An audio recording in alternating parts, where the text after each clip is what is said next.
Hey guys, it's Mike Monty, one half of Long Island's #1 pro wrestling broadcast. And we want to reach out to all the fans out there who have supported our show to say thank you.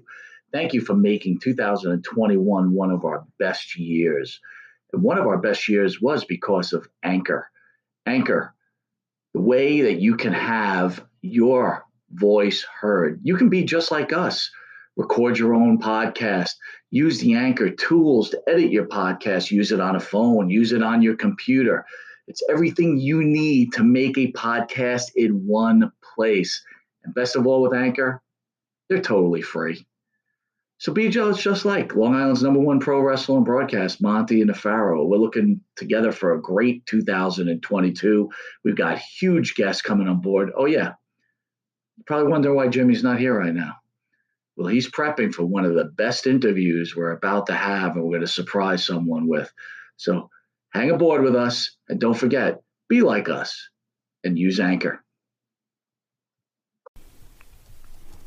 And Nitro's Garage for all your automotive needs. Call 646-675-2349. That's 646-675-2349. For all your automotive needs, Nitro's Garage.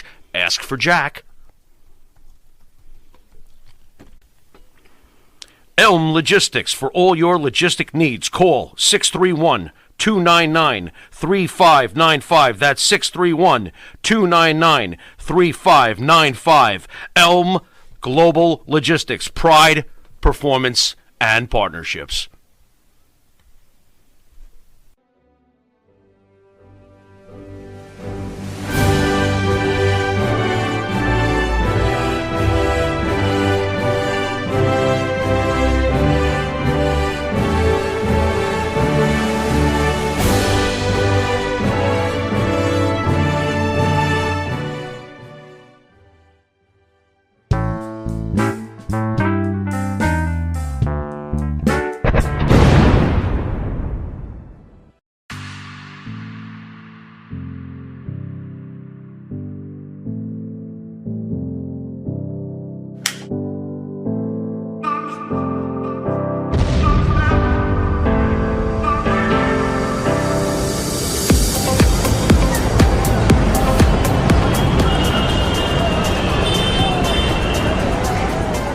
Dino Luzzi Energy Drink. Yeah, it's that good.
So we are this is the first episode of the Ricco Ross broadcast / podcast called Stay with Mr. Ricco Ross.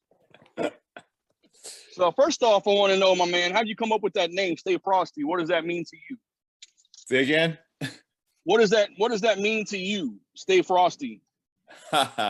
Stay Frosty means stay cool, man. Keep your head level. That's what it means. It means like, don't panic. Because when you panic, you can often freeze. And when you freeze in dangerous circumstances, it can be a bad thing. So that's a really important thing for actors to know when they're in the audition process. Be yourself. Don't let casting directors or producers intimidate you. Was that a pretty safe bet to say? Yeah, I would even go further than say that when you go into an audition, this is your time to shine. And the two first words are really important. The first three words, I should say. This is your time to shine. So when you get in there, it's your time. You make the most of it. You prepare ahead of time before you walk through those doors. And when you walk through those doors, you got to keep in mind that no matter who's on the other side of that door, it's your time.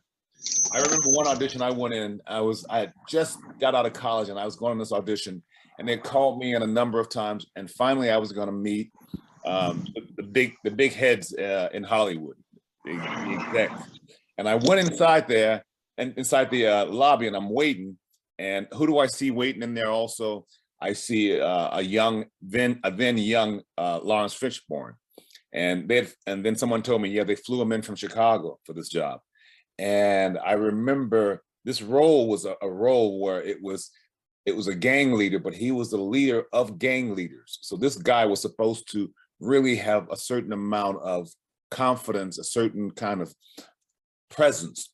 And I walked in there and I saw Lawrence, and Lawrence hadn't done a whole lot of that time, but he had done the Army movie, which I can't think of the name of right now. And he had done that very young. And I remember seeing him in that, and he was amazing in it. So I walk in there and I see him in the lobby, and I hear that they flew him in from Chicago. And I thought, oh, wow, we're going up for the same part.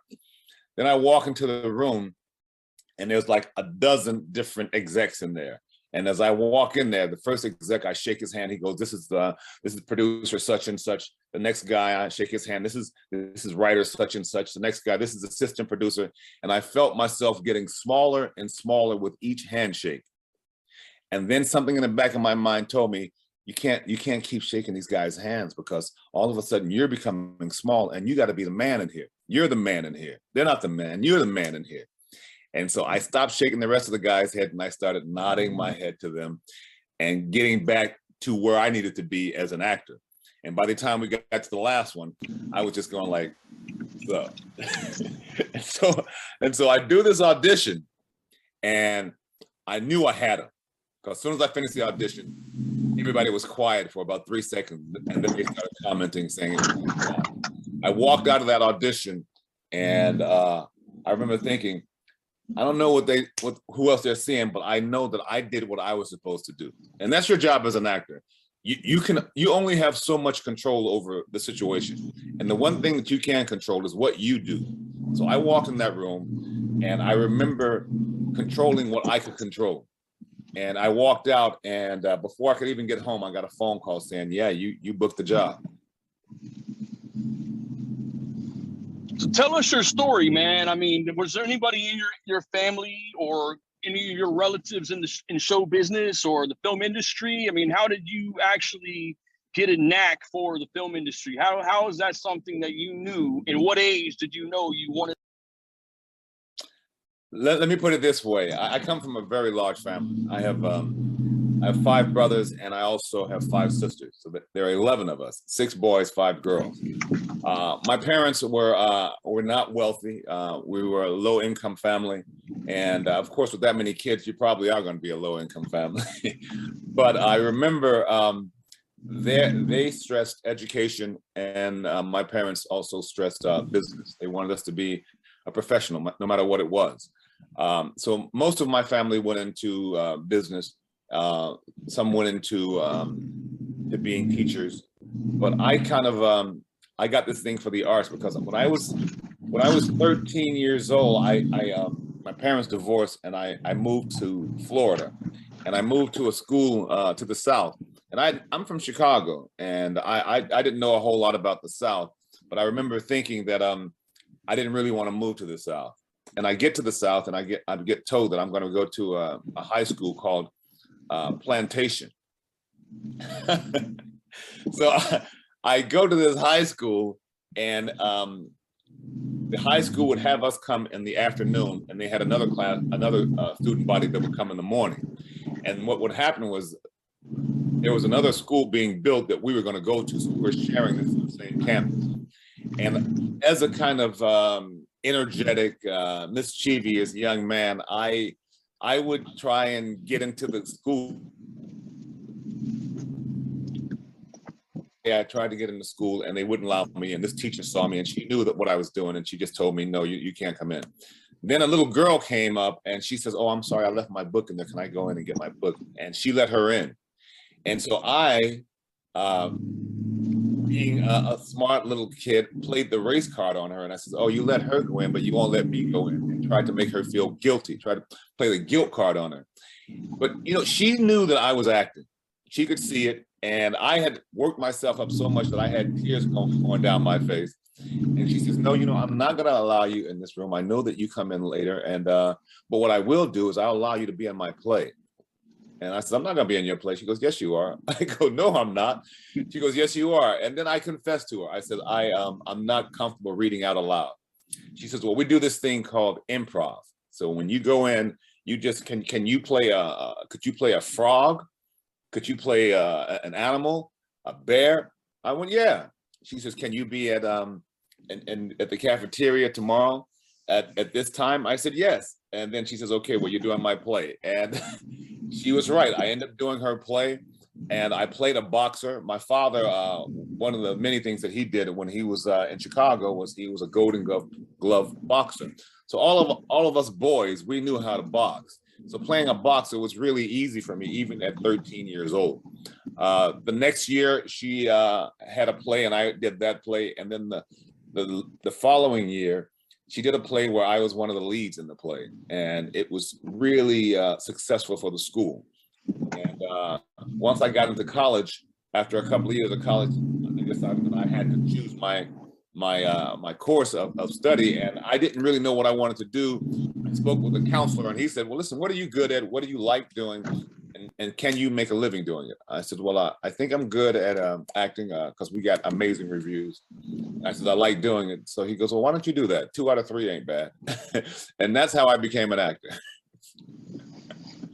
Wow. But I think that teacher knew, she knew that this kid had a lot of energy. She knew that he was smart enough and clever enough to be a good actor, but he wasn't fooling her. But she also thought he had skills, and she managed to put those skills and direct them into the right direction. So I thank Miss Cook for that, because she was the beginning of my acting career. Okay. So how long? The time you started on stage, that was your first stage experience, first acting experience, until you did your first professional. Well, interesting story there is I became an actor, and after a couple of years, I felt like I really wasn't as good as I wanted to be. And so a professor at my university says, well, why don't you consider going to grad school? And I applied for UCLA, which was my first choice. And I was going to apply for other universities, but I had missed the date. So basically, I had one choice, and that was UCLA. I got a letter from them saying, we'd love to have you audition, but we'd prefer that you fly out from Florida to audition in person, because you'd have a better chance of getting a position. And so I scratched up enough money to fly out to California. I auditioned, I got back, and I waited. They said you'd hear an answer in a couple of weeks. A couple of weeks passed, I did not hear an answer. A couple more days passed, I did not hear an answer. And I called them up, and they says, oh yes, we sent it out yesterday. You've been accepted, and you've got a full ride. So this was, they offered me, instead of a scholarship, they offered me a fellowship where they would actually pay me to go to school if I kept a 3.0 GPA. So that was the happiest day in my life at that time. I remember I could not believe it. And I just hoped that they didn't make a mistake. And if they did make a mistake, that they didn't discover it until after I had actually graduated. So I get out there and I go through the program. It was a 2-year program at UCLA. And I tell you, I am so indebted to UCLA. I feel like I should put a tattoo on my body, because they gave me an opportunity, one, to get out of Florida, and 2 to start my career. By the end of the second year, I started auditioning, and my first role was I was a regular on Young and the Restless. And my second big role was Hill Street Blues. And Hill Street Blues, I had a recurring role on that, playing a gang member. And again, as I said, I'm from Chicago. I grew up with gang members. I could play those guys like I knew them like the back of my hand, so it wasn't a difficult thing to do. And so I did a good job at it. I remember I did 3 episodes, but like after the second episode, I bumped into this guy who had a big beard, and he had on a lumberjack jacket, and he goes, I was looking at some footage last night, and you are really good. You're a young actor, but you're really good.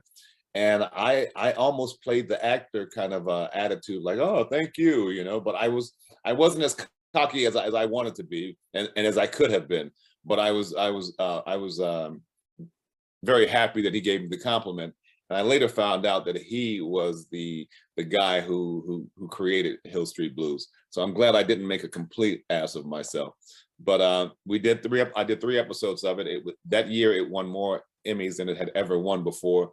And that was really the start of my career as far as a leading man.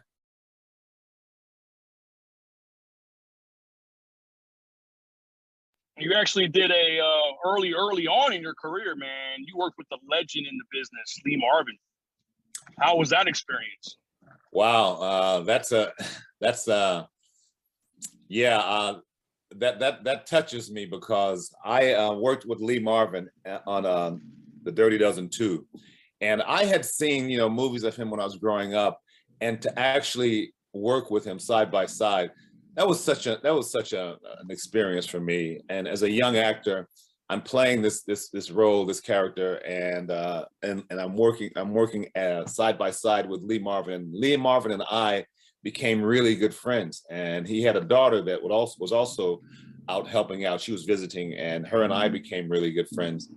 And I remember after the movie was over with, I would receive a Christmas card from Lee Marvin's wife for like the next 3 years. And he was the best thing that could have happened to me at that time, because there was one scene where I had a shot. I was a sniper in this movie, and Lee Marvin comes to get me out of jail because I'm so good, and to offer me immunity if I would come and do this mission. And I remember I'm living in England, right? And when I first moved to England, I moved there to study Shakespeare. And by the time I got this job, I had been working in England as an Englishman, illegally as an Englishman, doing English roles. And I had just booked this job, and I had to switch over and start thinking American. So we're doing this one scene where Lee Marvin comes to the prison, and he asks me, where did I learn to shoot? And I said at home, in the streets, basically what I told him. But instead of saying home, I was saying home. I was saying it with an English accent. And I remember the director kept saying, cut, something's not working. And we were shooting this scene over and over. And the reason it wasn't working is because I was actually pronouncing home as an Englishman. So we get on set later on, and we have this big scene, this kind of climactic scene, where I got Hitler in my crosspin, and I could take out Hitler, but my assignment was to take out his right-hand man. And so Lee Marvin and I get into this argument while I've got him in my sights, while I've got Hitler in my sights, whether or not I should shoot Hitler. And I remember we did the first take of this scene, and it was a long take. And I'm acting my butt off, and I'm doing the scene, and I'm killing it. And we cut, and Lee Marvin's asked the director to give him a minute, and he pulls me over to the side, and he says, listen, that was great. And I really felt that you were in the scene. But he says, this is a long shot. We're going to do a number of takes of this long shot. Then we're going to move in and do a mid shot. We're going to do a number of takes of that.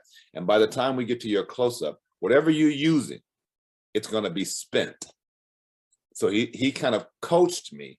He says, don't use it now. Whatever you're using is working. just go through the scene, through the numbers. Just treat it like it's the numbers. It's a long shot. They're not that close upon you, and it'll work out fine. When we get our mid shot, you can start turning it on a little bit. But when you get your close up, that's when I want to see what you just did. And you can't repeat that if you start doing it now.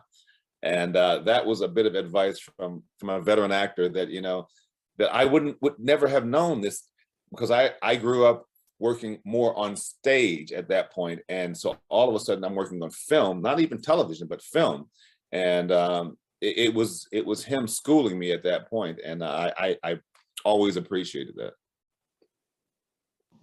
So your very first film was a film called Scarred. Do you remember anything about that film whatsoever? Your very first time on set? I don't remember much about Scarred. I don't. And as a matter of fact, if I look at some of these movies, the smaller parts, I don't even remember much about them at all. You know, I would have to look at the movie to kind of remember it. Because one of the things my acting coach said at UCLA, he says, listen, your job is to come to the set prepared, do your thing. And he applied this same concept to auditions. Do your thing, and when you walk out, you let the chips fall where they may. He says, because that's out of your control. You do what you can when you walk in there. And I got into a habit of going on auditions, doing my thing, walking out, putting that whole experience behind me, because I did not want to be that actor that's sitting at home waiting for the phone to ring. And when it doesn't ring, you become depressed and bitter. And, you know, if you focus on that will tear you down as an artist and as an actor very quickly. So I got into the habit of once I do the job, once the job is cut, there's a cut and there's a wrap and we're out of here. My focus then shifts completely away from that job and on to the next possible job. I think a lot of times talent in the industry stop and reminisce about what they did and then get caught up in the moment. And that's a way that they kind of stay stagnant until the next gig or whatever that gig might be. I think that's a really sound advice that your acting coach gave you, that advice, man. Just keep doing what you do, get out there and do it, and just go through it. Don't think about it, just keep moving. Yeah, that's really the best advice. Yeah, it is. And I find it worked for me because in Hollywood, I meet a lot of actors, and a lot of actors are bitter. And they're bitter because of they come out here from wherever. They have these big dreams of being an actor or a star very quickly. And what you find happens is that it happens quickly for a very small amount of people. Everybody else, it's a struggle, man. It's a constant struggle, and it can wear you down. And part of the problem with being an actor in Hollywood is that when you're first starting off, your bills are coming every month, but the jobs aren't coming every month. So you have to do something just to pay the bills. And a lot of actors work as waiters or other jobs, but there are always jobs where there's a certain amount of flexibility. And if they get a job where someone wants to give them a better position, very often they won't take it because that better position means more responsibility. And I can't walk away for an audition as quickly as I can if I kept it down low. And so what you find a lot of actors doing is that they just do jobs that really are kind of beneath them. And before you know it, there's 5 years that have passed by, you're still doing that job. And now you're thinking about a family or something like that, or you want to buy a house, and you're still doing these jobs that really don't pay that much. And so it can be a very bitter experience. So for me, yeah, I tried to do what I can to kind of like keep my energy up, keep myself, my mind in a positive position. And so, yeah, so when I would go into a job, once I did my job or once I did my audition, that's it. That's the end of that. And now we'll move on to the next thing. And hopefully that advice will help somebody else.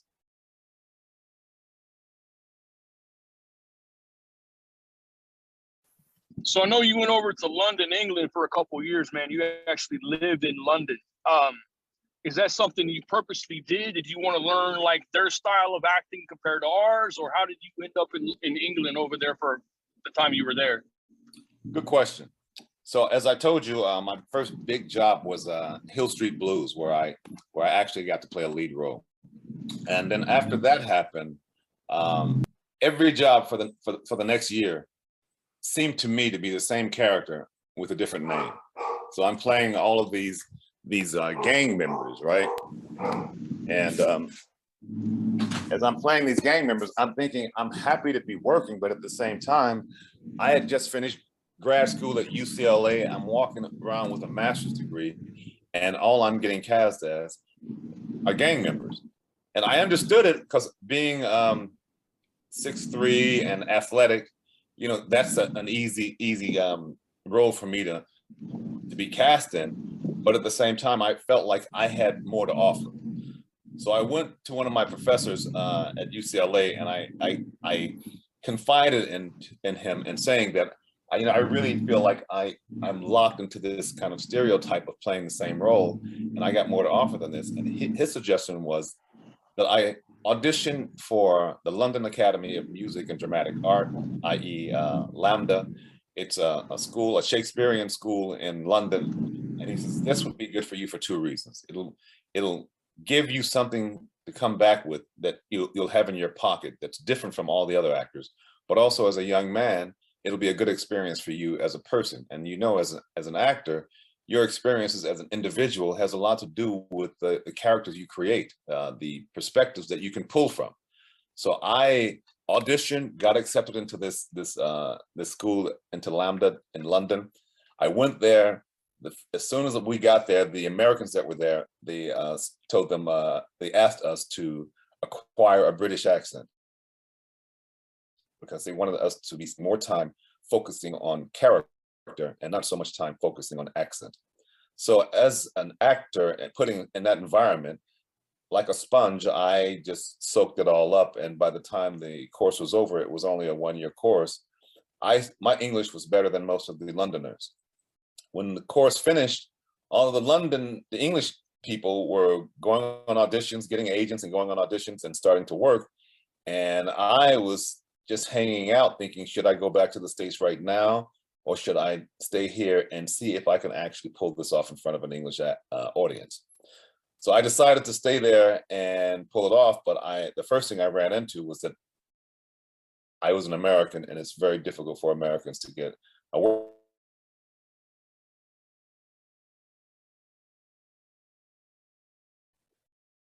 And so an artist often, when needed, I created my own, the equivalent of Social Security number. And I put on my best British accent, and I started walking into auditions as a British actor, and started working as a British actor. Now, I don't know if you can get away with that now with all the computers, but I worked for 4 years as a British actor in London. And I was able to pull it off and do Shakespeare in front of an English audience and a lot of other English televisions as an Englishman. And it wasn't until after 4 years that I managed to get my permanent visa.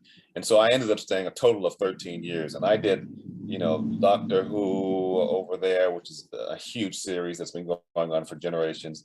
I did Aliens there, Mission Impossible there, Dirty Dozen, I did that there. A lot of huge movies I did there, and then I would fly back to LA for pilot season. And as soon as it got slow in pilot season, I would just back to London.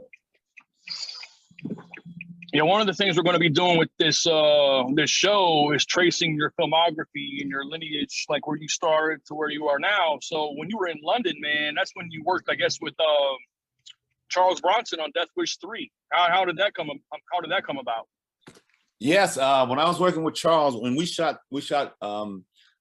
Death Wish 3 in London and in New York, and I was working with him, and he was going through a really difficult time right then. I think his wife was terribly sick or had just passed away. I can't remember which, but it was right around that time. And I remember he had invited me into his trailer, and we were just talking about the role, because in the movie, we are like arch enemies, and he just wanted me to feel secure that, when we're being physical and whatnot, this is just professional, and he's going to go at it like he's really angry at me, and he wants me to feel have the license to go at him the same way. And so we're talking about this, and then I had heard that that his wife was going through some really difficult times. And I brought it up to him, and I could see the weight that he was carrying concerning his wife's health. And he really didn't want to talk about it. And instantly, I could see that this was a serious situation, and that he loved her very much.